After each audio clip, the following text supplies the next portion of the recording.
प्रणाम, मैं हूं हिमांशु द्विवेदी और स्वागत है आपका हमारी खास पेशकश चर्चा में। चर्चा के तहत आज हमारा विषय है 24 के वास्ते सिविल कोड के रास्ते। संदर्भ यह है कि 2 दिन पहले देश के सम्माननीय प्रधानमंत्री नरेंद्र मोदी मध्य प्रदेश की यात्रा पर थे।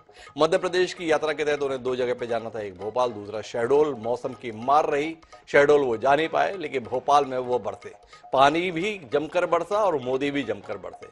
कार्यकर्ताओं से मिले, 1 घंटे का कार्यक्रम था, 2 घंटे तक चला। तकरीबन 1 घंटे 20 मिनट नरेंद्र मोदी खुद बोले। 20 मिनट आश्चर्यजनक रूप से उन्होंने अपने कार्यकर्ताओं के साथ भी संवाद किया, उन सवालों के जवाब दिए जिन सवालों के उत्तर कार्यकर्ता ही नहीं बल्कि देश भी जानना चाहता था। और उस बातचीत के दौरान ही उत्तर प्रदेश के एक कार्यकर्ता के द्वारा जब सवाल किया गया तो उसके जवाब में उन्होंने uniform civil code UCC, Hindi में अगर बोलें तो समान नागरिक संहिता के संदर्भ में यह कहा कि अब समय आ गया है और कुल मिलाकर अब समान नागरिक संहिता को देश में लागू करना होगा। उनके द्वारा यह कहा जाना ही अपने आप में एक महत्वपूर्ण घटना बन गया। नरेंद्र मोदी ने न केवल समान नागरिक संहिता के संदर्भ में जरूरत बताई बल्कि साथ में यह भी कहा कि आप ही बताइए, एक घर में एक परिवार में एक सदस्य के लिए अलग कानून, दूसरे सदस्य के अलग कानून अगर हो तो घर कैसे चल सकता है। तो इस देश में भी 140 करोड़ लोगों के संदर्भ में अलग अलग कानून के माध्यम से फैसले होकर देश कैसे मजबूत बन सकता है। तो कुल मिलाकर इस सिद्धांत के तहत उन्होंने समान नागरिक संहिता के संदर्भ में उसे लागू करने की वकालत की और इस संदर्भ में जो पहला कदम उन्होंने उठाया था अर्थात 3 तलाक का खात्मा, उसका भी उल्लेख किया और साथ में यह बताने की चेष्टा की जो लोग 3 तलाक की पैरोकारी कर रहे हैं वो वस्तुतः किसी की भी तरक्की नहीं चाहते हैं। जब भारतीय जनता पार्टी पहले जनसंघ थी तब से उसके नारे हुआ करते थे कि एक देश के अंदर 2 विधान, 2 निशान और 2 प्रधान नहीं चल सकते। तो उसी के अंतर्गत 2 विधान के तहत चाहे वो जम्मू कश्मीर के संदर्भ में माने और चाहे समान नागरिक संहिता के संदर्भ में भारतीय जनता पार्टी और जनसंघ ने हमेशा इस बात की पुरजोर वकालत की कि देश में अलग अलग धर्म के लिए अलग अलग कानून नहीं होना चाहिए और अब उसे अमली जामा पहुंचाने का फैसला कर लिया गया है। देखना यह है कि यह अमली जामा 2022 के अंतर्गत बन जाएगा 23 के अंदर या 2024 में जनादेशी इस फैसले के आधार पर लिया जाएगा। समझने की कोशिश हमें यह करनी है कि आखिर इस कानून के संदर्भ में लागू होने से देश में क्या कुछ बदल जाएगा, क्यों अन्य दल इसको लेकर कश्मकश की स्थिति में है। मोदी जी ने घोषणा की, अरविंद केजरीवाल ने उसके संदर्भ में सैद्धांतिक समर्थन दे दिया। यहां तक कि उद्धव ठाकरे जो शिवसेना के प्रमुख हैं उन्होंने भी सैद्धांतिक तौर पर इस फैसले के प्रति अपनी सहमति जताई है। कांग्रेस असमंजस में है, हां करे कि ना करे, ना करे तो क्यों करे, हां करे तो क्यों करे।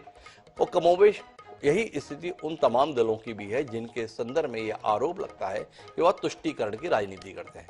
मोदी जी ने देश को बताया कि वो तुष्टीकरण की करते हैं, हम संतुष्टीकरण की करते हैं, पर अब ये तुष्टीकरण का है या संतुष्टीकरण का है इतना साफ तौर पर जाहिर हो रहा है कि राम मंदिर जैसे मुद्दे के अलावा धारा 370 की समाप्ति जैसी जीत हासिल करने के बाद अब नरेंद्र मोदी और भारतीय जनता पार्टी समान नागरिक संहिता को हथियार बना चुके हैं। क्या ये हथियार 2024 के चुनाव में 300 पार के नारे तक अमल में लाने में मददगार हो जाएगा, ये सवाल है। इस सवाल का उत्तर खोजने के लिए हमारे साथ 5 खास मेहमान जुड़े रहे हैं, उनसे आपका परिचय कराते हैं और इस बेहद गंभीर विषय पर एक बार फिर गंभीर विमर्श करने की ईमानदार कोशिश करते हैं। लेकिन इस सिलसिले को हम शुरू करें उससे पहले समय है आज के विचार सूत्र का। हमारा विचार सूत्र ये कहता है कि हम लोग संसद और अदालत दोनों के असली मालिक हैं। संविधान को उखाड़ फेंकने के लिए नहीं बल्कि संविधान को विकृत करने वाले लोगों को उखाड़ फेंकने के लिए। अब्राहम लिंकन ने जनता की अहमियत को इन शब्दों के साथ व्यक्त किया था। यह बताया था कि लोकतंत्र में अगर कुछ सर्वोच्च है तो वो जनता है और जनता किसके लिए? उस संविधान के लिए जो लोकतंत्र को मजबूत करने में मददगार होता है। तो देश के संदर्भ में अगर हम बात करें, जिस भारतीय संविधान के संदर्भ में हम बात करें, उस भारतीय संविधान के अंतर्गत नीति निर्देशक तत्वों के माध्यम से यह संकल्पना व्यक्त की गई थी या संकल्प जाहिर किया गया था कि समान नागरिक संहिता को इस देश में लागू किया जाएगा। आजादी के 75 साल हो रहे हैं, संविधान लागू हुए 73 साल हो चुके हैं, पर इसके बावजूद भी समान नागरिक संहिता अभी केवल जुमलों में है। इस देश में 21वां वित्त आयोग अब से 3 साल पहले स्पष्ट तौर पर रायशुमारी के बाद कह चुका है कि अभी समान नागरिक संहिता की कोई जरूरत नहीं है, पर 3 साल के भीतर ही ऐसा लग रहा है कि समान नागरिक संहिता व्यवहार में आने वाली है। इस बात को ध्यान में रखते हैं उसके बाद चर्चा को आगे बढ़ाते हैं। हमारे साथ इस चर्चा का हिस्सा बनने के लिए 5 खास मेहमान हमारे साथ डॉक्टर चिंतामणि मालवीय हैं, भारतीय जनता पार्टी के प्रखर सांसद रहे हैं, वर्तमान में मध्य प्रदेश इकाई के उपाध्यक्ष हैं, वह हमारे साथ हैं। हमारे साथ मृणाल पंत जी हैं, भारतीय राष्ट्रीय कांग्रेस का विचारवान चेहरा है, प्रदेश महामंत्री है मध्य प्रदेश इकाई के। रजनीश भास्कर गुप्ता है, प्रवक्ता हैं देश के नवोदित राष्ट्रीय राजनीतिक दल अर्थात आम आदमी पार्टी के। हमारे साथ इस चर्चा को गंभीरता प्रदान करने के लिए अतिकुर रहमान साहब है, जो मुस्लिम स्कॉलर हैं। जब भी ऐसे नाजुक विषय होते हैं मदद करने के लिए वो हमारे साथ पैनल में होते हैं। और इन सब के बीच में खरी खरी कहने के लिए हम सबके बेहद सम्मानीय श्रवण गर्ग जी एक बार फिर साथ में है। आप सभी का स्वागत है। चर्चा की शुरुआत डॉक्टर चिंतामणि मालवीय जी से करेंगे, लेकिन उससे पहले प्रधानमंत्री नरेंद्र मोदी जी का बयान सुनेंगे, जो इस कार्यक्रम की आधार भूमि तैयार करता है। सुनिए क्या कहा प्रधानमंत्री जी ने। हम सिविल कोड के नाम पर ऐसे लोगों को भड़काने का काम हो रहा है। आप मुझे बताइए, एक घर में परिवार के एक सदस्य के लिए एक कानून हो, परिवार के दूसरे सदस्य के लिए दूसरा कानून हो, तो क्या वो घर चल पाएगा क्या? कभी भी चल पाएगा क्या? फिर ऐसी दोहरी व्यवस्था से देश कैसे चल पाएगा? हमें याद रखना है कि भारत के संविधान में भी नागरिकों के समान अधिकार की बात कही गई है। साथियों, ये लोग हम पर आरोप लगाते हैं, लेकिन सच ये है कि यही लोग मुसलमान करते हैं। अगर ये मुसलमानों के सही मायने में हितैषी होते तो अधिकांश परिवार, मेरे मुस्लिम भाई बहन, शिक्षा में पीछे न रहते, रोजगार में पीछे न रहते, मुसीबत की जिंदगी जीने के लिए मजबूत नहीं रहते। और सुप्रीम कोर्ट ने बार बार कहा है, सुप्रीम कोर्ट डंडा मारती है, कह रही है कॉमन सिविल कोड लाओ, लेकिन ये वोट बैंक के भूखे लोग ने इसको पब्लिक डोमेन में डाला। 13 जुलाई लास्ट डेट है, तब तक तो इंतजार करो, बाकी बातें बाद में करेंगे। तो चिंतामणि जी, मैं बड़ी चिंता में पड़ गया हूं। भाई, आपको बहुमत तो 2014 में मिल गया था, ये 2023 में ये किन लोगों के लिए आप इतने नाराज हो रहे हैं? ये लोग रोकते हैं, ये लोग रोकते हैं, ये लोग नहीं होने देना चाहते हैं। ये 9.5 साल से आप सत्ता में बने हुए देश में स्पष्ट बहुमत के साथ, एक मजबूत सरकार के साथ, फिर भी ये लोग अर्थात मृणाल पंत और उनके साथी लोग क्यों इतना नाराज रहते हो भाई?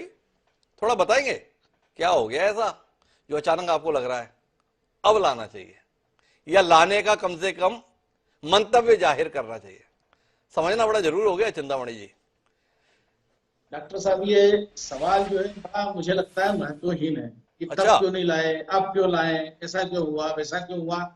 लाए, इस बात के लिए समीक्षा कीजिए, इस बात पर प्रश्न उठाइए कि लाए तो क्यों लाए, नहीं लाना था, या ये समय सवाल नहीं होता कि तब क्यों नहीं लाए और अब क्यों लाए।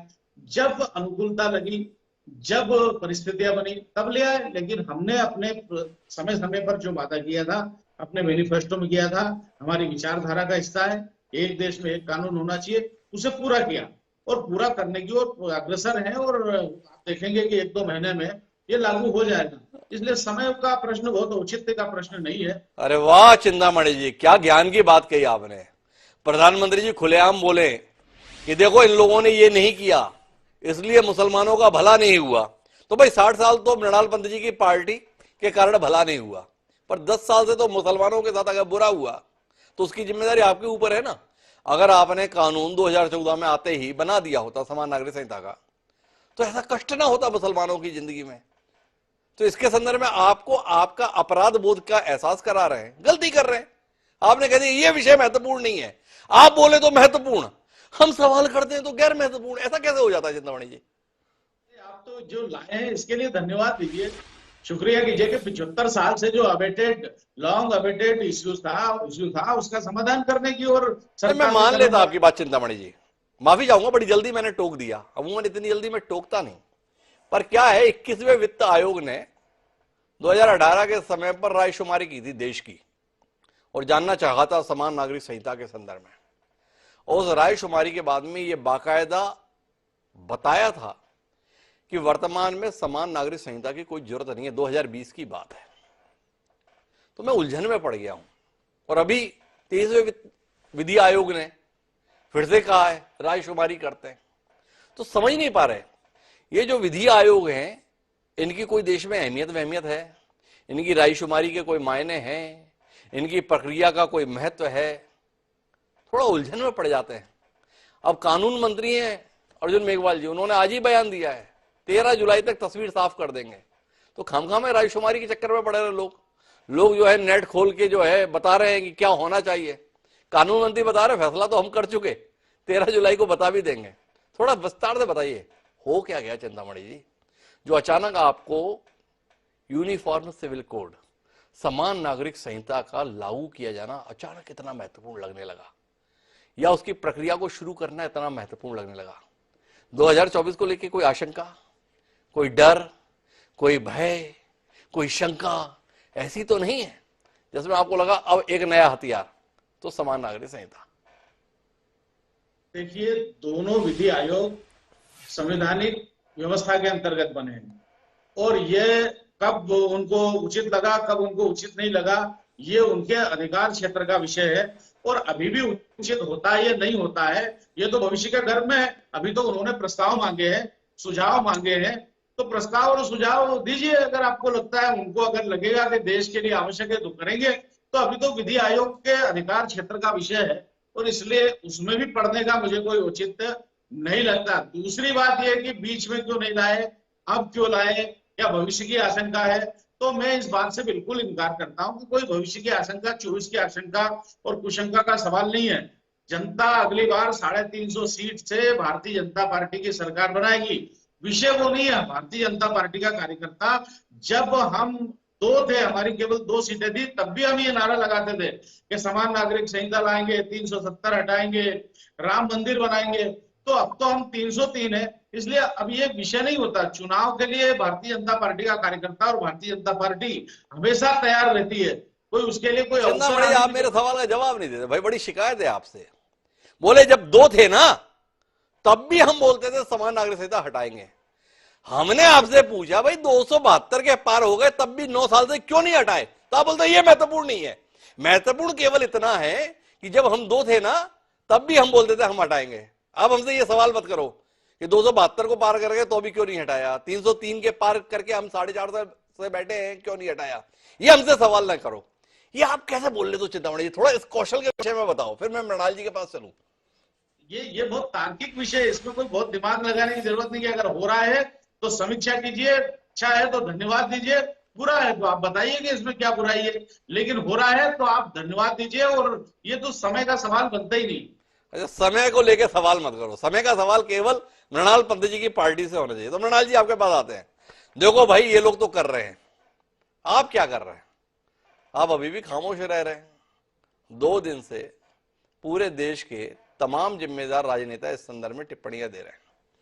राहुल गांधी जी क्या कर रहे हैं? हम लोग खोज रहे हैं, कुछ पता नहीं चला। मृणाल जी आपको पता चला क्या कर रहे हैं? और दूसरा मुझे ये भी जानना है, ये 3 तलाक हटाया गया, इसकी पैरवी करने वाले लोग वो कौन लोग हैं? आप खोज पाए क्या? पहले तो 3 तलाक की बात कर लेते हैं। कांग्रेस पार्टी ने 3 तलाक को हटाने के प्रस्ताव का समर्थन किया जी। जो विधेयक संसद में लाया गया था उसमें केवल एक प्रावधान का कांग्रेस पार्टी ने विरोध किया था और प्रावधान ये था कि 3 तलाक के आधार पे जो लोग मुस्लिम महिला को तलाक दे रहे हैं उसे अगर जेल की सजा हो जाएगी तो जेल में रहते हुए वो उस महिला को भरण पोषण के रूप में आर्थिक मदद नहीं कर सकता और आर्थिक मदद तलाकशुदा महिलाओं को दिया जाना बहुत जरूरी है। इस एक प्रावधान का हमने विरोध किया था। इसके अलावा शेष मसौदे का हमने समर्थन किया। तो ये कह लेना कि सरकार कोई अगर ऐसा प्रस्ताव लाती है जो आम जनता के व्यापक हित में है, कांग्रेस पार्टी उसका विरोध करती है, तो ये भारतीय जनता पार्टी लोगों को गुमराह करने का काम करती है। वास्तव में अभी भी प्रधानमंत्री जी ने केवल बयान दिया है जी। यूनिफॉर्म सिविल कोड को लेकर सरकार की ओर से कोई पहल होती हुई दिखाई नहीं देती।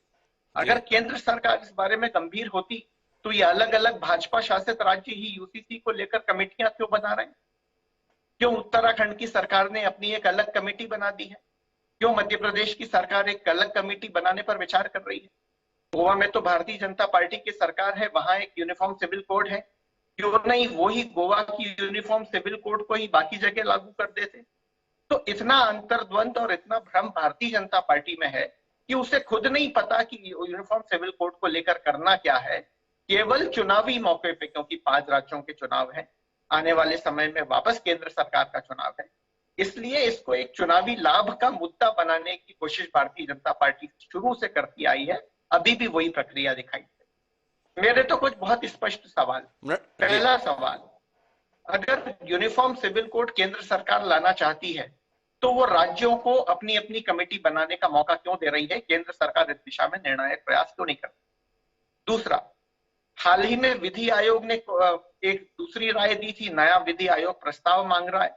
क्या केंद्र सरकार ने अपनी ओर से इस विधेयक को लेकर कोई ड्राफ्ट तैयार किया है? और अगर कोई ड्राफ्ट तैयार किया है तो पब्लिक डोमेन में क्यों नहीं है? जब कोई ड्राफ्ट नहीं है तो बिना ड्राफ्ट के कोई भी गंभीर राजनीतिक दल उस पर प्रतिक्रिया कैसे दे सकता है? हमें प्रावधान ही नहीं पता। हमें नहीं पता कि यूनिफॉर्म सिविल कोड देश के आदिवासी समुदाय को किस तरह से प्रभावित करेगा। हमें नहीं पता कि यूनिफॉर्म सिविल कोड देश के जैन समाज को, बौद्ध समाज को किस तरह से प्रभावित करेगा। हमें नहीं पता कि सिखों की कौन कौन सी परंपराएं समाप्त हो जाएंगी, उनको क्या नए अधिकार दिए जाएंगे, उनके कौन से पुराने अधिकार छीन लिए जाएंगे। Bharatiya Janata party uniform civil code को हिंदू मुसलमान का मुद्दा क्यों बना रही है? उससे बड़ा तो हिंदुस्तान में हिंदू समुदाय है जिसके बहुत सारे वर्ग को यूनिफॉर्म सिविल कोड के आने के बाद किस तरह प्रभावित होंगे, ये तो भविष्य के गर्भ में छिपा है। ड्राफ्ट आएगा तो हम अपनी वास्तविक प्रतिक्रिया देंगे अध्ययन करके। नडाल जी, मेरे कुछ सवाल है। एक तो आपने कहा कि वो ड्राफ्ट पब्लिक डोमेन में क्यों नहीं आया। इस देश की लोकतांत्रिक परंपरा से आप तो बहुत अच्छी तरीके से वाकिफ है। कब सरकारें जो है पब्लिक डोमेन में विधेयक लेकर आती हैं? जब संसद का सत्र चलेगा तो सत्र में विधेयक प्रस्तुत होगा, सांसद जो जनता से चुने हुए हैं वो उस पर बहस करेंगे, विचार विनिमय के आधार पर सदन फैसला लेगा। जैसा फैसला होगा वैसा देश में कानून हो जाएगा। पर आपसे जानने का विषय जो है वो ये है कि क्या आपको डर नहीं लग रहा? आप बार बार गोलबंदी को लेकर भाजपा को कटघरे में खड़ा करते हैं। राम मंदिर वाले मसले पर निर्णायक तौर पर क्रियान्वयन हो गया। धारा 370 के संदर्भ में आप सब डराते रहेगा, लेकिन धारा 370 के प्रावधान जम्मू कश्मीर से हटा दिए गए। अब तीसरा मसला है, जो कुछ भी चल रहा है वो 2024 को लेकर चल रहा है। क्या आपको नहीं लगता है कि 2024 के चुनाव के लिए समान नागरिक संहिता भारतीय जनता पार्टी के लिए ब्रह्मास्त्र बनने जा रहा है? क्या इस ब्रह्मास्त्र को लेकर आपको भय नहीं लग रहा? क्या आपको आशंका नहीं दिख रही? क्या आप शंकित नहीं हो रहे? ये सवाल है नडाल जी, थोड़ा इस पर रोशनी दीजिए ना। देखिए, शंका तो देश के आदिवासी वर्ग में है जो जानना चाहता है कि मान लीजिए भगोरिया जैसी परंपरा से जो शादियां हुआ करती हैं वो समाप्त हो जाएंगी और भगोरिया में शादी करने से क्या दूल्हा दुल्हन को जेल भेज दिया जाएगा? जी। शंका तो उस पिछड़े वर्ग में है जो ग्रामीण क्षेत्रों में नातरा प्रथा करता है और छोटी सी रीति रिवाज से महिलाओं को बड़ा वापस सम्मानजनक जीवन मिल जाता है। तलाकशुदा महिलाएं नए नए घर में विवाह करके चली जाती हैं, बहुत छोटी सी प्रक्रिया में न दहेज देना पड़ता है, न ज्यादा सामाजिक बंधन रीति रिवाज करने पड़ते हैं। क्या नातरा प्रथा समाप्त कर दी जाएगी? क्या आसानी से जो महिलाएं पुनर्विवाह करके सम्मानजनक जीवन जी पाती हैं वो हक उन महिलाओं से छीन लिया जाएगा? अनुसूचित जाति के लोग जानना चाहते हैं कि क्या समान नागरिक संहिता आ जाएगी तो अगड़ों के शमशान घाट में उनके शव जलाने की अनुमति क्या मिल जाएगी? क्या सरकार उस परंपरा को बदलेगी?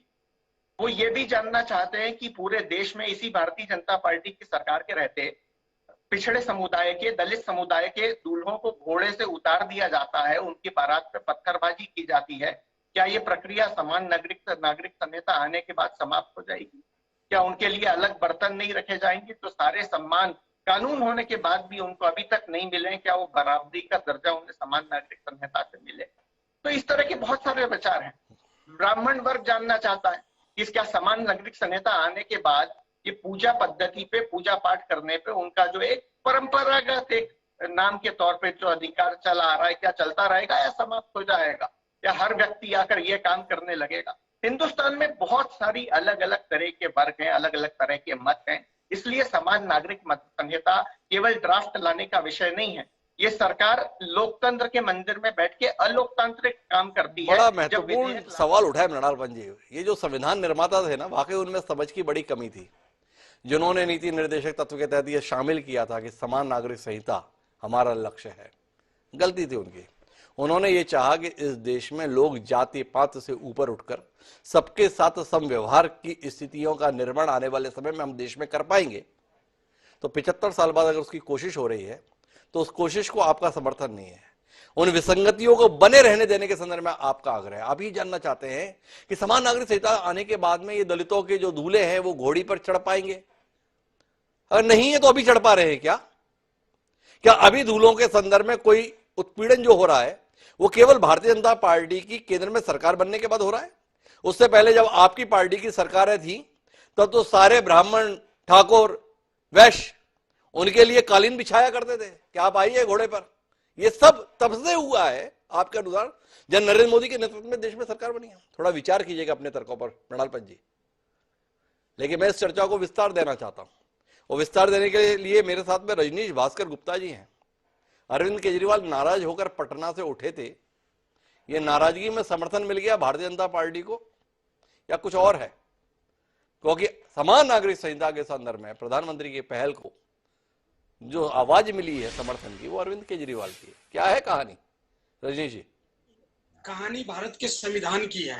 देखिए, हमने पटना के उस मीटिंग में भी संविधान की बात कही थे और भारतीय संविधान को बचाने, लोकतांत्रिक व्यवस्था को बचाने की बात कही थी। और जो आचार संहिता की बात, जो यूनिफॉर्म सिविल कोड की बात है, उससे भी आपने कहा कि जो डायरेक्टिव प्रिंसिपल है, जो राज्य के नीति निर्देशक तत्व है आर्टिकल 14 में, उसमें बाबा साहब ने इसकी बातें करके गई कि देश में जब अच्छी परिस्थितियां हैं, एक ऐसी परिस्थितियां हैं तो सरकार को प्रयास करना चाहिए। तो जो भी संवैधानिक प्रक्रिया है, जो भी संवैधानिक व्यवस्था है, उसमें माननीय अरविंद केजरीवाल जी का, आम आदमी पार्टी का, इसके एक एक कार्यकर्ता का, एक एक नेता का विश्वास है।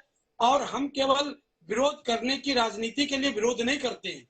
जब वास्तव में कोई मुद्दा विरोध करने का हो तभी विरोध करते हैं। लेकिन हमने पूरी तरह से इसका समर्थन नहीं किया, सैद्धांतिक रूप से आना चाहिए। लेकिन जो हमारे कांग्रेस के प्रवक्ता ने बातें उठाई और जिसका जवाब हमारे चिंतामणि भाई ने आपके बहुत सारे सवालों का नहीं दिया, आपने माननीय प्रधानमंत्री जी का अभिभाषण सुनाया।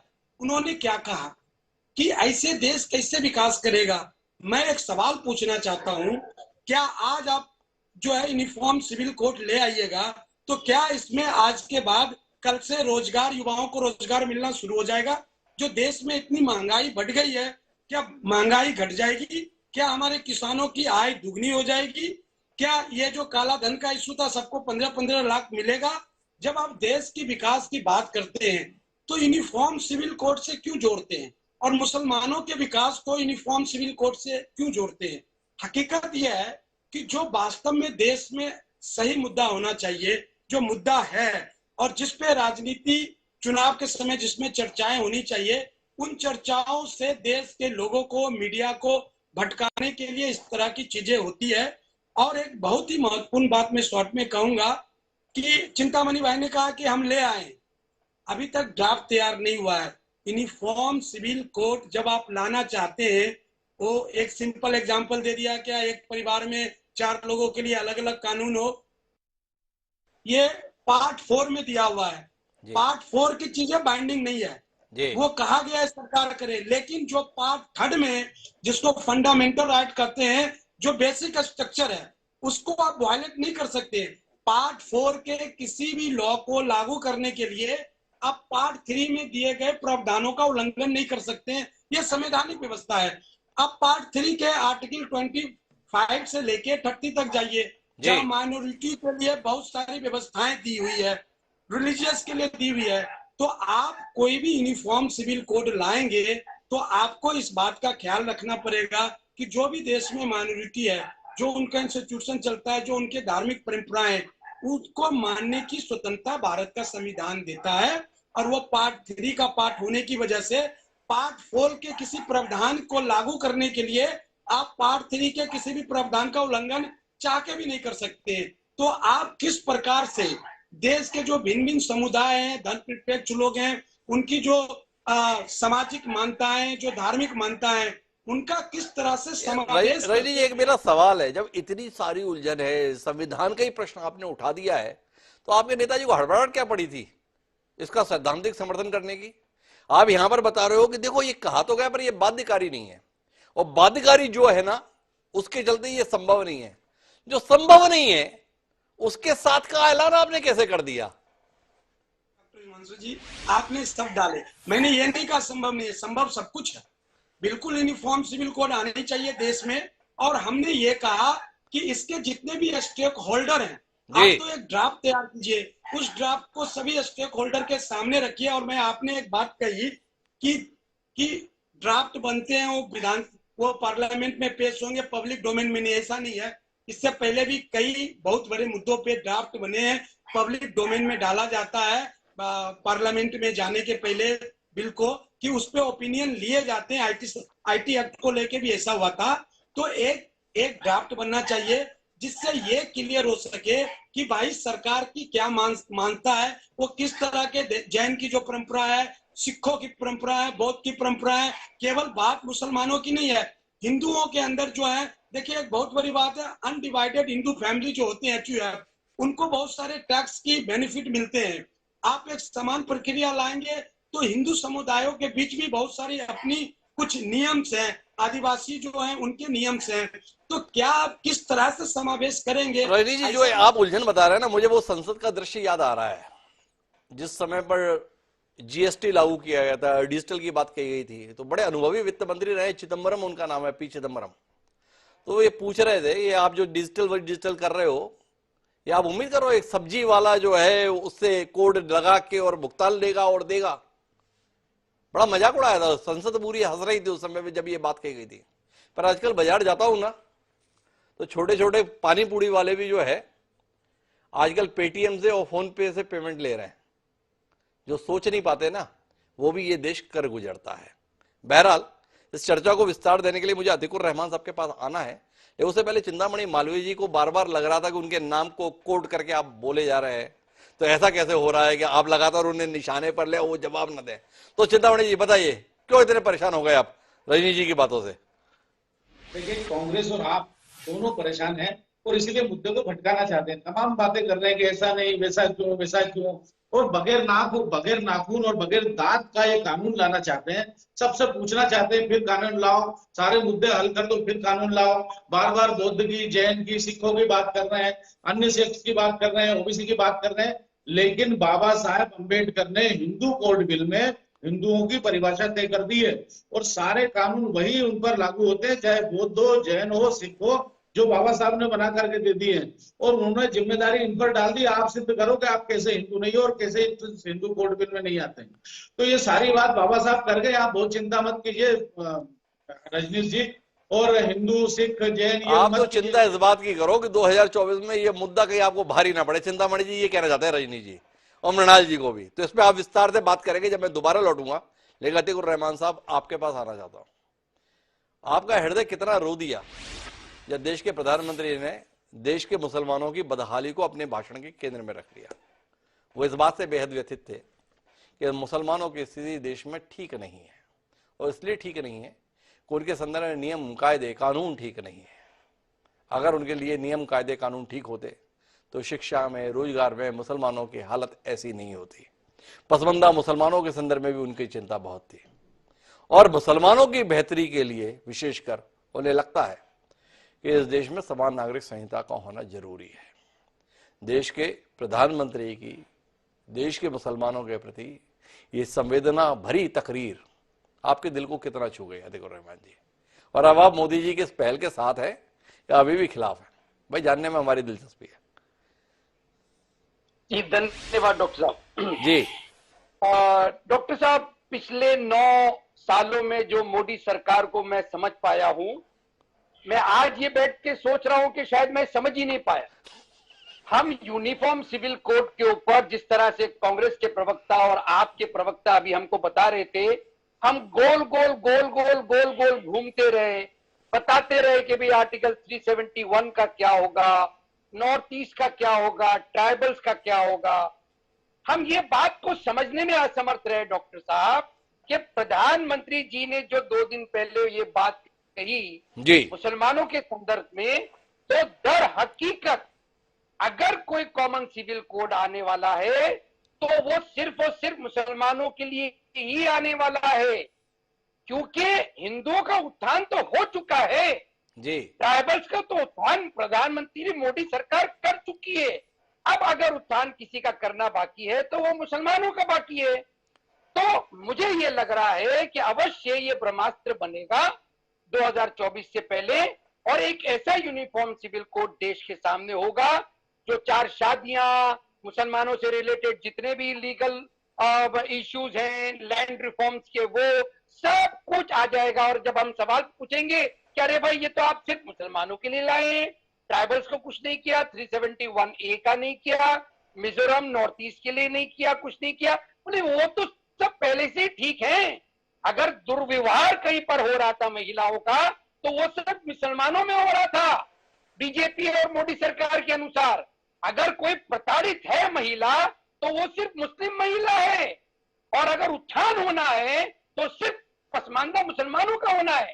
तो मैं ये समझ पा रहा हूं कि 9 साल में हमने सारी अपनी एनर्जी वेस्ट कर दी। अब आके प्रधानमंत्री ने हमको समझाया है कि अगर कोई चीज है तो सिर्फ और सिर्फ उसका केंद्र बिंदु है सिर्फ मुसलमानों की तरक्की, जो कि यूसीसी से आएगी। तो अब यूसीसी से आएगी तो आप इसके स्वागत के लिए कालीन बिछाने के लिए तैयार है कि नहीं है आतिकुर रहमान साहब, या कांटे बिछाने की तैयारी करेंगे? ये भी तो बड़ा महत्वपूर्ण सवाल है ना। जब आपको समझ में आ गया आपके अनुसार, यार 9.5 साल बाद मेरी समझ में आ गया, तो उसके बाद करेंगे क्या? अब बताइए डॉक्टर साहब, जो 9 साल में हम चीज को समझ नहीं पाए वो अब 9 दिन में कैसे समझ लेंगे जी। अब तो रणनीति तैयार करनी पड़ेगी कि भाई कौन सा पासा फेंका जा रहा है, कौन सी गुगली फेंकी जाएगी मुसलमानों के सामने। इस ब्रह्मास्त्र को क्या कहते हैं, नेगेटिव करने के लिए या इससे बचने के लिए क्या करेगा मुसलमान जी। और वो मुसलमानों की बात हो रही है डॉक्टर साहब, एक बहुत अहम मुद्दा है जी। उन मुसलमानों की बात हो रही है जिसके लिए पहले ही रणनीति तैयार हो चुकी है कि पहले CAA और बाद में NRC। तो जब मुसलमान देश में रहेगा ही नहीं, सबके सब डिटेंशन सेंटर में होंगे, तो क्या लागू होगा भाई? कौन सा यूसीसी लागू होगा मुसलमानों पर? सब तो डिटेंशन सेंटर में पड़े होंगे चिंतामणि जी। अच्छा एक बात बताइए, ये बार-बार पसबंदा पसबंदा पसबंदा शब्द का बड़ा इस्तेमाल होने लगा है, ये है क्या पसबंदा आतिकुर रहमान साहब? जरा आप भी तो समझाएं, ये आपके बीच में ऐसी कौन सी एक विशेष प्रजाति है जिसके उत्थान को लेकर इतनी चिंता सार्वजनिक रूप से व्यक्त होने लगी है? थोड़ा इस पर भी तो रोशनी दीजिए ना हम लोगों को। जी, मोदी सरकार ने हमेशा से कोशिश करके जो दुखती रग है मुसलमानों की उस पर हाथ रखने की कोशिश की है, और ये भी एक, चाहे किसी को अच्छा लगे या ना लगे डॉक्टर साहब, ये मुसलमानों की दुखती रग है। ये पसमानदा मुसलमान वो हैं जिसमें इस्लाम में छुआछूत या कास्ट सिस्टम ना होने के बावजूद ऊंची जो पैसे वाले मुसलमान हैं, जो सैयद मुसलमान हैं, जो अपने आप को ऊंचे दर्जे का मुसलमान मानते हैं, उन्होंने अपने हाथ से काम करने वाले बुनकरों को, बागवानों को, कसाईयों को अपने अपने लेवल का ना समझा, उनसे छुआछूत की, उनके घरों में अपनी लड़कियों को देना पसंद नहीं किया, उनसे राब्ता कायम करने की कोशिश नहीं की, और वो पिछड़े रह गए, क्योंकि मैं समझता हूं हर समाज में रहते हैं। अब ये दुखती रग के ऊपर हाथ रख के मोदी सरकार ने, जिस तरह आपने देखा होगा यूपी में निकाय चुनाव में सबको टिकट दे दिया, जितवा दिया, मेयर बना दिए, सत्ता हासिल करना थी, इसीलिए उनको याद आया पसमानदा मुसलमानों। तो ये मुसलमानों को अपने अंदर झांकना चाहिए, जो छुआछूत है, जो एक बात बताइए आतिकुर रहमान साहब, आप स्वयं मान रहे हैं कि हाँ आपके बीच में एक बड़ा वर्ग ऐसा है जो सामाजिक उपेक्षा का शिकार है, जिसको आर्थिक हालातों के मद्देनजर या उनके कामकाज के मद्देनजर दोयम दर्जे का मान लिया गया। अब देश में मौजूद सरकार उनके उत्थान के लिए काम कर रही है, तो आपको लग रहा है कि ये ठीक नहीं हो रहा है, ये हमारी दुखती रग पर हाथ रख रहे हैं, तो सरकार क्या करे? इनको उनके हाल पे छोड़ दे। उनके उत्थान के संदर्भ में, उनकी वरीयता देने के संदर्भ में, उनको मुख्य धारा में लाने के लिए अगर कोशिश कर रहे हैं तो वो भी आपको रास नहीं आ रहा, तो क्या चाहते हैं आप मोदी सरकार से? उनके संदर्भ में ध्यान देना छोड़ दे? ना डॉक्टर साहब ना, इसका जवाब एक बहुत बड़ी कॉन्फ्रेंस हुई थी पसमानदा मुसलमानों की हमारे मुंबई में, अंजुमन इस्लाम जो हिस्टोरिक इंस्टीट्यूट है, उसमें उनकी तमाम पसमानदा मुसलमानों की कॉन्फ्रेंस हुई थी। पूरे दिन वो कॉन्फ्रेंस चली थी और अल्टीमेटली उन्होंने एक रेजोल्यूशन पास करके मोदी सरकार को दिया था कि हम पसमानदा मुसलमानों को स्नेह चाहिए, सम्मान चाहिए, स्नेह नहीं चाहिए, स्नेह नहीं सम्मान। ये एक लाइन का रेजोल्यूशन मोदी सरकार को उन्होंने दिया था और उन्होंने ये जता दिया था पूरे के पूरे पसमानदा मुसलमानों ने कि हमारे बीच में और फूट डालने की कोशिश ना करें, आपकी राजनीति हम समझते हैं, इसने नहीं सम्मान। इसने नहीं सम्मान चाहिए। अरे सम्मान क्या, यहां तो स्थान भी दिया जा रहा है भाई, ऐसा मोदी जी बता रहे हैं। तो अब मैं आता हूं श्रवण जी आपके पास, देश कल्याण के वास्ते या 24 के वास्ते, सवाल बड़ा महत्वपूर्ण हो गया। 24 के वास्ते देख रहे हैं या इस देश के कल्याण के वास्ते देख रहे हैं समान नागरिक संहिता को? सीधा सवाल ये। देखिए, मैं 24 के वास्ते देख रहा हूं क्योंकि ये सरकार इस समय गहरे संकट में है और मोदी जी की आंखों में सिर्फ मुसलमान तैर रहा है जी, मतलब और कुछ नहीं तैर रहा है। उनको देश का मुसलमान दिख रहा है, जैसे वो अर्जुन को मछली की आंख दिख रही थी ना, वो वैसे ही उनको केवल एक मुसलमान दिख रहा है जी। उनको देखिए, वो उनको सारा पिछड़ापन मुसलमान का दिख रहा है, उनको दलित का नहीं दिख रहा है, आदिवासी का नहीं दिख रहा है। वो मान रहे हैं कि ये सब लोग तो, जैसा इन्होंने हमारे अतीकुर रहमान साहब ने कहा जी, मुसलमानों की देश में बदहाली के लिए, उनकी दुर्दशा के लिए, उनकी लिंचिंग के लिए, सरेआम लिंचिंग के लिए अगर कोई जिम्मेदार है 2002 से लगा के 2024 तक 23 तक, तो केवल एक पार्टी जिम्मेदार है और वो उसका नेतृत्व श्री मोदी करते हैं। तो ये जो कर रहे हैं ना, ये भोपाल में जो उन्होंने कहा जी, देखिए हिमांशु जी, मोदी जी क्या चाहते हैं? वो ये चाहते हैं कि यूसीसी का सिर्फ विरोध हो जाए खूब, बस जी। उनको कॉमन सिविल कोड लाना नहीं है। आप क्या मान रहे हैं कि कॉमन सिविल कोड लाना चाहते हैं? आपने खुद ने कहा 9 साल से क्या कर रहे थे, उनको लाना ही नहीं है। वो तो इसका इस्तेमाल एक हथियार के तौर पर करना चाहते हैं कि हम लाएंगे, आप विरोध करो। उन्होंने देखिए 2 चीजें क्या है, सुप्रीम कोर्ट ने नहीं कहा है कि लेके आइए जी, सुप्रीम कोर्ट ने तो कहा भाई आप ड्राफ्ट पेश करो, संविधान में नहीं लिखा गया है जी। मैं ये हमारे बाबा साहब अम्बेडकर जो बैठे हैं, चिंतामणि जी, इन्होंने जो कहा है जी, मैं बाबा साहब अम्बेडकर ने क्या कहा वो बता देता हूँ जी। अम्बेडकर ने कहा कि भविष्य की संसद, द पार्लियामेंट ऑफ फ्यूचर, मैं हिंदी सुना रहा हूँ जी, अंग्रेजी में है विल मेक प्रोविजन वगैरह, वो नहीं, हिंदी जी। भविष्य की संसद यूसीसी को, कॉमन सिविल कोड को, यूनिफॉर्म सिविल कोड को स्वेच्छा के आधार पर लागू करने के प्रावधान बना सकती है जी। उन्होंने नहीं कहा बनाना है, बनेगा नहीं बनेगा, कुछ नहीं कहा जी। के मुंशी कन्हैयालाल माणिकलाल मुंशी जो भारतीय विद्या भवन के संस्थापक थे, उन्होंने कहा यूनिफॉर्म सिविल कोड सबसे ज्यादा हिंदुओं को प्रभावित करेगा, मेजॉरिटी को प्रभावित करेगा। क्यों करेगा? Hindu marriage act, Hindu succession act, Hindu minority act, Hindu guardianship act, Hindu adoption and maintenance act और Hindu disposition of property act. जी। ये जो देश है आप बनाइए ना। आप देखिए, मैं अपनी बात ये कहना चाहता हूं कि मैं पक्ष में हूं जी। यूनिफॉर्म सिविल कोड के, बना दीजिए आप और बना के दिखा दें और चिंतामणि जी के साथ अगली बैठक में, अपन अगली डिबेट में वो जो बन जाएगा उस पर बात करेंगे। इनकी हिम्मत नहीं है, ये कायर लोग हैं। स्टालिन ने क्या कहा जी। तमिलनाडु के मुख्यमंत्री ने क्या कहा? स्टालिन ने क्या कहा? पहले हिंदुओं के लिए लागू हो जाए जिसमें सभी धर्मों के मंदिरों में पूजा अर्चना का अधिकार प्राप्त हो जाए सबको। जी। अपन चिंतामणि जी से जवाब मांगेंगे। देश की महामहिम राष्ट्रपति दिल्ली के जगन्नाथ मंदिर में गई। जी। ये वीडियो हैं पूरे के पूरे। जी। ये सुनी सुनाई नहीं। और वहां के पुजारी की बातचीत भी है। उनको गर्भगृह में जाकर पूजा करने की इजाजत नहीं दी गई, जबकि उड़ीसा के जो प्रधान साहब हैं वो अंदर जाके उन्होंने पूजा की। वैष्णव साहब जो राज्यसभा के सांसद हैं जो उड़ीसा से हैं उनको दी गई।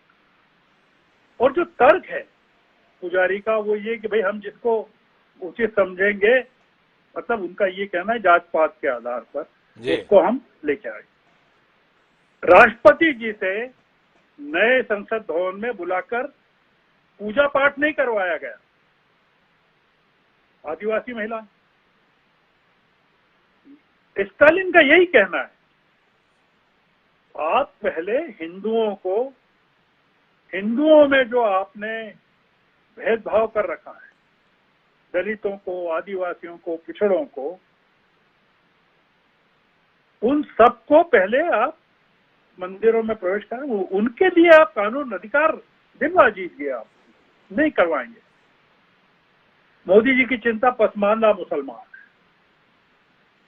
मुसलमानों को बांटना जरूरी है। हिंदू में एलिट हिंदू और दलित हिंदू के बीच में जो फर्क है, मतलब जो दोस्त हैं भारतीय जनता पार्टी, वो बनियों व्यापारियों की दोस्त है और उसको वोट किसके चाहिए? पसमानदा मुसलमानों के। ये जो दिक्कत है कि संविधान सभा में इस पर खूब बातें हुई है और ये बातें ये हुई है कि इसको इसीलिए फंडामेंटल राइट में, जो इन्होंने कहा आपके प्रवक्ता ने जी, कि इसको नीति निर्देशक सिद्धांतों में, तत्वों में इसलिए रखा गया, फंडामेंटल राइट में नहीं रखा गया। और ये ठीक कह रहे हैं कि आपको, अगर आप उसमें उसको लागू करना चाहते हैं तो आपको फंडामेंटल राइट को चेंज करना पड़ेगा और कोर्ट को फंडामेंटल राइट को टच करने का अधिकार नहीं है। मतलब बुनियादी जो ढांचा है जी, उसको अदालतें भी टच नहीं कर सकती और संविधान भी टच नहीं कर सकती। तो ये जो मैं दो बातें आपसे जानना चाहूंगा। एक तो कि जो फंडामेंटल राइट है, फंडामेंटल राइट को भी टच किया है। एक समय पर संपत्ति का अधिकार हुआ करता था, देश की संसद ने उस अधिकार को हटा दिया, तो टच तो किया गया, इतिहास के पन्नों में दर्ज है। पर मेरा सवाल आपसे थोड़ा अलग है। आपने कहा ये कायर लोग हैं, इनमें हिम्मत ही नहीं है। ये बात पहले कांग्रेसी भी बोला करते थे। ये लोग नारे लगाते थे, चिंतामणि जी की पार्टी वाले, राम लला हम आएंगे, मंदिर वहीं बनाएंगे। फिर कांग्रेसी जोड़ देते थे लेकिन तारीख नहीं बताएंगे। पर भाई इन्होंने तो तारीख तो क्या, उस मंदिर का निर्माण भी करके दिखा दिया और अब लोकार्पण की तारीख भी बता दी है, 2024 है, आपकी जानकारी में है। अब ये आ गए हैं समान नागरिक संहिता के संदर्भ में। आपसे बुनियादी बात है, चाहे चुनाव के लिए हो चाहे पार्टी के संदर्भ में हो, कुल मिलाकर श्रवण गर्ग जैसा विचारक इस देश में समान नागरिक संहिता को लागू होने की हिमायत करते हैं या उसकी मुखालफत करते हैं? सवाल इस बात का है। क्या आप ये सवाल करके इस बात को खारिज कर देंगे कि क्या मंदिरों में जाने लगे क्या लोग, क्या दलित वहां पे जा पाते हैं, क्या लोगों को रोजगार मिल जाएगा? हमसे रजनीश जी पूछ रहे थे। या आप इस बात की हिमायत करते हैं कि हाँ, इस देश में जितने रहने वाले लोग हैं वो सब क्रिमिनल के संदर्भ में जैसे एक कानून से संचालित होते हैं, सिविल मामले में भी एक कानून से संचालित होने चाहिए। एक आदर्श स्थिति देश के संदर्भ में है और नरेंद्र मोदी ही सही, भारतीय जनता पार्टी ही सही, अगर देश की जरूरत के लिए ये पहल करती है तो इसमें सबको साथ आना चाहिए। क्या इसका विरोध होना चाहिए? इसमें आप अपनी दृष्टि दीजिए ना श्रवण जी, हम लोगों के ज्ञानवर्धन के लिए। मैं बिल्कुल समर्थन करता हूँ जी। मैं यूनिफॉर्म सिविल कोड का समर्थन करता हूँ जी। मैं यहां से शुरू करता हूँ जी। पर जैसा अतीकुर रहमान साहब ने कहा कि यूनिफॉर्म सिविल कोड आप मुसलमानों के लिए लाना चाहते हैं सिर्फ जी, आप यूनिफॉर्म सिविल कोड पोलराइजेशन के लिए लाना चाहते हैं समाज में। आप यूनिफॉर्म सिविल कोड पसमानदा और एलिट जो मुसलमान हैं उनको डिवाइड करने के लिए लाना चाहते हैं। आप वोटों की राजनीति के लिए लाना चाहते हैं। आप पिछले 9 सालों में नहीं ला पाए, अब उसकी बात करना चाहते हैं। आपने बहुत अच्छा काम किया, आप एबॉलिश तो कर सकते हैं जी। आपने जम्मू कश्मीर में एक कॉन्स्टिट्यूशन अलग था, उसको एबॉलिश कर दिया। बिल्कुल, आप तो एबॉलिशन के मास्टर हैं। मतलब आप निर्माण नहीं कर सकते, बुलडोजर चला सकते हैं। मतलब जो आपकी ख्याति है वो ये है कि आप ध्वस्त कर सकते हैं, निर्माण नहीं कर सकते। तो ये जो स्थिति है, आप ले आइए ना, हम कहाँ कह रहे हैं। आप तो चाहते जो हैं, हमको आपकी नीयत पर शक इसलिए है, आप जो चाहते ये हैं कि हम इस बात को चलाएं और इस देश में हिंदू मुस्लिम दंगे हो जाएं। श्रवण जी बड़ी कठोर टिप्पणी कर रहे हैं चिंतामणि जी, आपकी मंशा को लेकर, आपकी नीयत को लेकर, आपकी सोच को लेकर। श्रवण जी को आशंका है कि दरअसल आपके पास कोई तैयारी नहीं है समान नागरिक संहिता की, पर आप इसे विषय बनाना चाहते हैं और विषय ध्रुवीकरण के लिए बनाना चाहते हैं। 2024 के वास्ते, मतलब सत्ता के रास्ते, आपने इस शिकवे को छेड़ दिया है कि एक बार फिर देश हिंदू मुसलमान के बीच में विभाजित हो जाए, मुसलमान मुसलमान के बीच में विभाजित हो जाए और एक बार फिर आप बहुमत के साथ सत्ता में आ जाए। यह आशंका है श्रवण जी की, आक्षेप है। क्या कहते हैं आप? अतिकुर रहमान साहब भी इसी के साथ खड़े हैं। मृणाल जी और रजनीश जी को भी आपकी मंशा पर संदेह दिखाई दे रहा है। जी चिंतामणि जी, आपका संक्षेप मिले, फिर मुझे मृणाल जी और रजनीश जी दोनों की टिप्पणी लेनी है। खराब नीयत से ही सही, लेकिन समर्थन तो करना पड़ा आदरणीय श्रवण जी को। लेकिन उन्हें, मुझे खेद है कि उन्हें निराश होना पड़ेगा इस बार। और भारतीय जनता पार्टी किसी भी सूरत में इस बार यूसीसी लाएगी, यूसीसी आएगा, ये देश में एक कानून चलेगा। और इतने समय तक जो चिंतामणि जी थोड़ा स्पष्ट कर दें, ये इस बार का मतलब क्या है? मतलब 2023 को लेकर आप ये कह रहे हैं या 2024 की जीत के बाद आएगा, इसके संदर्भ में कह रहे हैं? थोड़ा स्पष्ट होना चाहिए ना, हमें स्पष्टता रहे। श्रवण जी और हम जब बैठे तो आपकी सनद रहेगी बात। इस बार का मतलब क्या है? देखिए, मैं निर्णय करता तो नहीं हूं, लेकिन मैं जितना अपनी पार्टी और अपने नेतृत्व को जानता हूं, इसी सत्र में यूसीसी आएगा और यूसीसी पास होगा। और आप देखेंगे कि बाकी पार्टियों को भी शर्मिंदगी के साथ ही सही, दबे छुपे ही सही समर्थन करना पड़ेगा, क्योंकि ये देश की मांगे और देश इन सबको देख रहा है कि कौन किस तरह की बात करता है। लेकिन देश की जो भावना है वो एकता की है, और वो एकता संवैधानिक माध्यमों से भी आ सकती है, संवैधानिक माध्यमों से आएगी। और जो दादागिरी मुस्लिम तुष्टीकरण के नाम पर मुसलमानों की भी आज तक चली है, वो भी अब बंद होगी। ये देश अब धार्मिक आधार पर कानून, धर्म और कानून को नहीं मिलाना चाहता। धर्म और कानून ये दोनों अलग अलग चीजें हैं। ये आधुनिक समाज है, धर्म कानून को नियंत्रित नहीं कर सकता, और ये अब नहीं होगा। नई आवश्यकताओं के साथ नए कानून होंगे। 1400 साल की पुरानी आदिम व्यवस्था, प्रिमिटिव व्यवस्था अब नहीं चलेगी। ये देश, ये मतलब आपका जो संदेश है ये केवल इस्लाम के लिए है या ये आपका हिंदू धर्म या आपके अनुसार सनातन धर्म के लिए भी है? ये देखो, ये सनातन धर्मी वाले शंकराचार्य फंकराचार्य सब ठीक रहे, अब इनके अनुसार कुछ नहीं होगा, अब कुछ अलग ही होगा। ऐसा ही है ना चिंतामणि जी? नहीं तो खाम में मौलवी मौलाना ही डर के रहे, जैसा कि अतिकुर रहमान कह रहे हैं कि भैया ये जो कुछ भी आ रहा है वो केवल मुसलमानों के लिए आ रहा है। साफ है ना आपकी बात? ये हिंदू कानून नहीं है, ये भारतीय कानून है जी, इंडियन पेनल कोड है, ये हिंदू कानून नहीं है जी। तो ये जो आज की आवश्यकताओं के अनुसार हमारे आज की आवश्यकताओं के अनुसार होगा। लेकिन चिंतामणि जी जिम्मेदार व्यक्ति हैं, भारतीय जनता पार्टी की मध्य प्रदेश इकाई के उपाध्यक्ष हैं, बड़ी संभावना भी है भाई आने वाले समय के लिए। बोल रहे हैं इसी सत्र में लाया भी जाएगा, लागू भी होगा। सनद रहे कार्यक्रम के अंतर्गत, हम फिर जोड़ेंगे चिंतामणि जी को, लेकिन हमें आना है मृणाल पंत जी के पास, वो हस्तक्षेप करने जा रहे हैं। जी मृणाल जी, आपकी आखिरी टिप्पणी इस कार्यक्रम के लिए। देखिए, पहली बात तो कि आपने राम मंदिर का उल्लेख किया। राम मंदिर का निर्माण भारतीय सुप्रीम कोर्ट के डिसीजन के आधार पर सरकार को करना पड़ा है। इसमें सरकार की कोई भूमिका नहीं और न ही सरकार का कोई श्रेय है। सरकार ने तो हजारों करोड़ रुपए का चंदा इकट्ठा किया अपनी भारतीय जनता पार्टी के साथ, और उसका हिसाब आज तक जनता को नहीं दिया। दूसरा, भारतीय जनता पार्टी ये बता दे कि राज्य सरकारों की यूनिफॉर्म सिविल कोड की कवायद क्या कल समाप्त हो जाएगी? क्या मध्य प्रदेश की कमेटी भंग हो जाएगी अगर केंद्र सरकार यूनिफॉर्म सिविल कोड कुछ लाना चाहती है? इसका जवाब दे दें। हमें प्रधानमंत्री जी की बात पर बिल्कुल विश्वास नहीं है। जिस राज्य में खड़े होकर बोल रहे थे कि भारतीय जनता पार्टी शासित राज्यों में पेट्रोल की कीमत 100 रुपए से नीचे है, उसी मध्य प्रदेश में पेट्रोल 108 से 110 रुपए लीटर है अलग अलग शहरों में। इन्हीं प्रधानमंत्री जी ने कहा था कि 2 करोड़ रोजगार हर साल देंगे। इन्हीं प्रधानमंत्री जी ने कहा था कि विदेशों से काला धन आ जाएगा, एक एक व्यक्ति के खाते में 15-15 लाख रुपए में आएंगे। इसलिए हम प्रधानमंत्री जी की बात को गंभीरता से नहीं लेते।